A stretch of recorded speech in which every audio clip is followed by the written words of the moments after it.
ফরজ 5 ওয়াক্ত নামাজের পর, ওয়াজিব নামাজের পর সবচাইতে মর্যাদাপূর্ণ সুন্নাত বা নফল নামাজ কোনটা?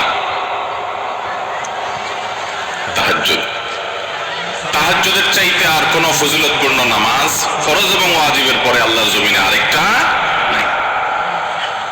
তাহাজ্জুদের পর দ্বিতীয় সর্বোচ্চ ফজিলতপূর্ণ সুন্নাহ বা নফল নামাজ কোনটা? কে বলতে পারেন?